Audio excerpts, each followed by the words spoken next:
In the last episode of Solo Leveling Season 2, we saw that Jin-Woo extracts the shadow of Min Byung-Gu to heal Cha Hae-In, and then he cancels the extraction. After that, all the hunters except Jin-Woo leave the island by helicopter. Jin-Woo stays behind and kills the remaining ants. He then extracts the shadow of the Ant King and names him Beru. Together, they eliminate all the remaining ants on the island. 2 days later, the raid officially ends, and a funeral is held for those who lost their lives. Jin-Woo also attends the funeral, where he meets the chairman, who grants him permission to form his own guild. Meanwhile, on Jeju Island, we see the Frost Monarch and Beast Monarch, who are searching for someone but fail to find them and leave. Jin-Woo's father is also briefly shown there. Elsewhere, Jin-Woo gets trapped inside a red gate, but his own army easily defeats all the monsters inside. Now let's move on to Season 3, Episode 1. The episode starts with a hunter inside a dungeon. Suddenly, a monster appears. It's none other than the Frost Monarch, who we saw in the last episode of Season 2. He is there searching for something called the Fragment of Life, but he doesn't find it here either.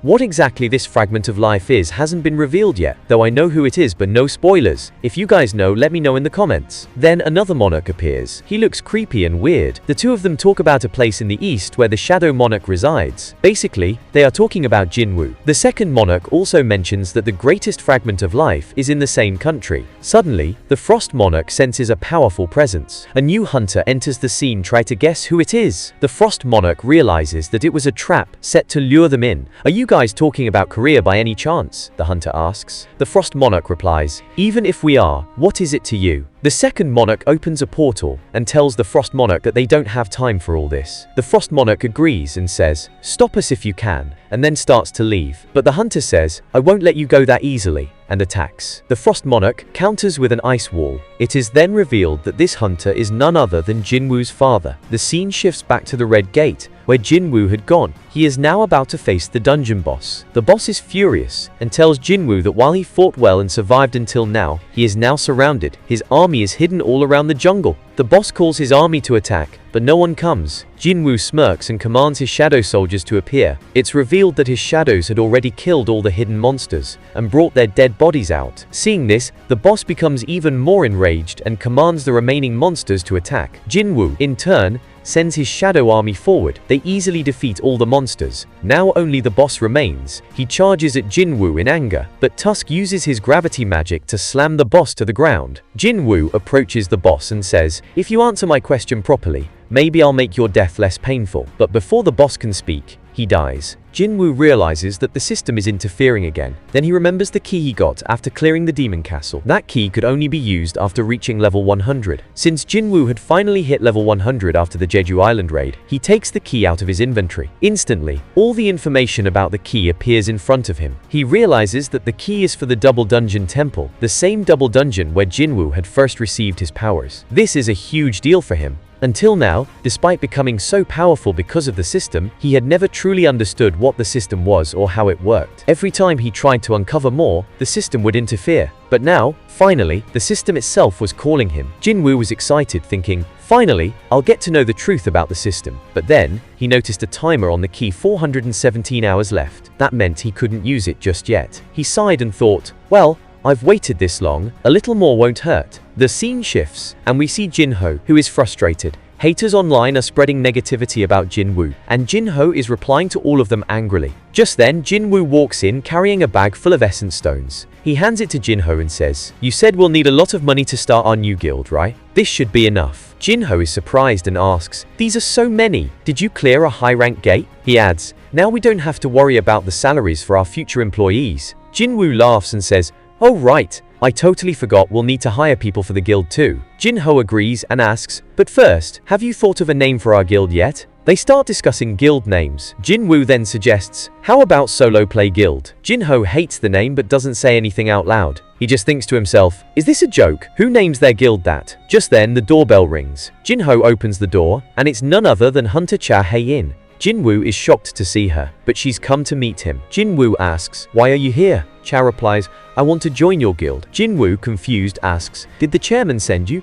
Or did Jong-in kick you out of his guild? Cha smiles and says, no, it's nothing like that. Jin-Woo asks again, then why would you want to join our solo play guild? Cha is stunned and says, wait, are you seriously naming your guild Solo Play? Jin-Woo replies, yes, our wise guildmaster and I decided it together. Jin-Woo immediately responds, "Wait, when did I decide? What about the name I suggested?" Jin-Woo asks. Jin-Woo shrugs. "You didn't say anything, so I assumed you agreed." Then Jin-Woo notices that Cha Hae-In's heartbeat is unusually fast, even though she's acting normal. He starts getting suspicious that she might be hiding something. "You're still under contract with your current guild. How can you join ours?" he asks. Cha Hae-In says, "I'll pay the penalty for breaking the contract, whatever the amount is." Jin-Woo becomes even more doubtful, thinking, "She's ready to pay a heavy penalty just to join my guild?" He says, "We don't even have enough funds to pay someone like you a salary." Cha replies, "I don't want a salary." Jin-Woo, confused, asks, "Then why do you want to join us?" Cha starts to blush. The truth is, she had fallen in love with Jin-Woo. She just wanted to stay close to him, but couldn't confess it openly. She keeps blushing silently. Jin-Woo finally says,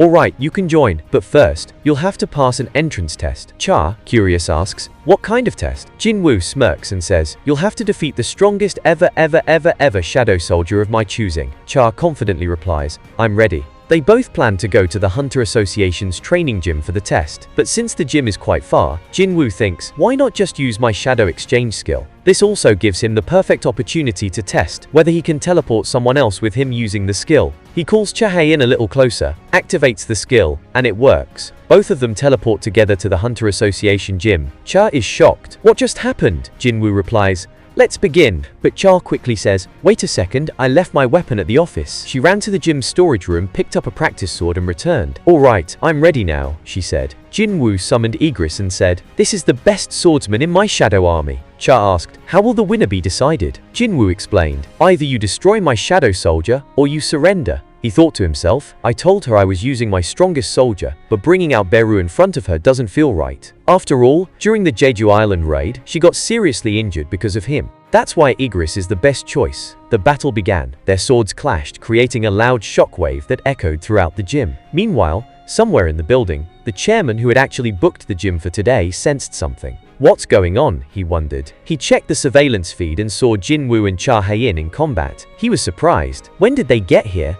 And why? Then he remembered after the Jeju Island raid, the moment Cha Hae-In woke up, the first person she asked about was Jin-Woo. The chairman couldn't help but wonder if something was going on between them. Wanting to respect their privacy, he instructed the staff to turn off the gym's cameras, thinking it might be a private moment. Just then, the building shook again, and even a painting behind him fell off the wall from the impact of their fight. But the chairman completely misunderstood the situation. No need for me to explain what he thought was happening. You all can comment below and guess what was going through his mind. Back in the gym, the fight concluded with a shock. Cha Hae-In defeated Igris with ease. Jin-Woo was visibly stunned. Cha then asked, "Was that Black Knight really your strongest soldier? You said you were going to use your most powerful shadow, summon that one." She was clearly talking about Beru. Jin-Woo hesitated. "You could get hurt," Jin-Woo said. Cha replied firmly, "That won't happen. Besides, I want to fight him again." Reluctantly, Jin-Woo finally summoned Beru and gave him a command. Defeat her without hurting her. Beru, bored, responded, "As your command, my king." He let out a powerful roar so loud that it shattered the glass windows around the gym. Cha watched in awe, thinking, so Jin-Woo fought against this monster? Beru extended his claws, ready to strike, but Jin-Woo warned him, "Put those away. If she gets even a scratch, I won't forgive you." Beru instantly retracted his claws. "Yes, my king." Cha prepared to attack, but in the blink of an eye, Beru appeared behind her. She remembered that he had used this exact move during the Jeju Island raid. "You think I'll fall for the same trick again?" she said, spinning and slashing her sword. However, Beru stopped the attack using just 2 fingers. He thought to himself, "My king has ordered me not to harm her. The best way to win is to overwhelm her with sheer strength, so she loses the will to fight." Cha Hae launched rapid attacks. Everyone knew how skilled she was in battle, but Beru was effortlessly dodging all of them without even moving from his spot. With minimal body movements, he let out another roar right in her face, sending her flying back due to the pressure. Jin-Woo stepped forward and said, "The winner's already been decided. Are you satisfied now?" But Cha shook her head. "No, I want to continue." Jin-Woo knew that Beru was different from his other shadow soldiers. He was born purely for killing, but even now, Beru was suppressing his killing intent. The fight resumed. This time, Beru didn't just defend, he began to counterattack. The force of his strike shattered Cha's sword,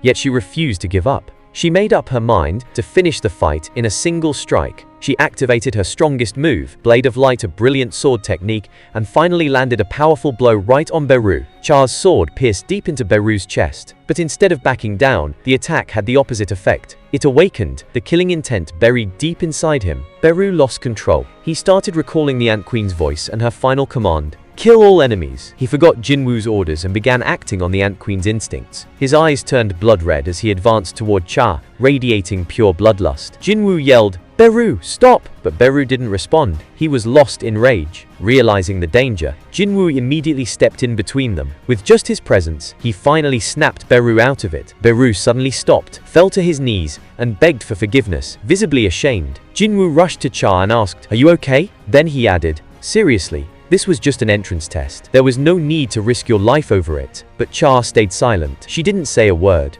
Jin-Woo continued, "Why do you want to join my guild so badly? What are you really after? Could it be that you're interested in me?" He quickly shook his head. "No, that can't be it. There must be some other reason." As he turned to leave, Cha suddenly spoke up. "Yes, I'm interested in you," she said softly, blushing. With that surprising confession, the episode ends. That's it for today's video. If you enjoyed it, give it a like, and for more awesome content, don't forget to subscribe. See you in the next video. Goodbye.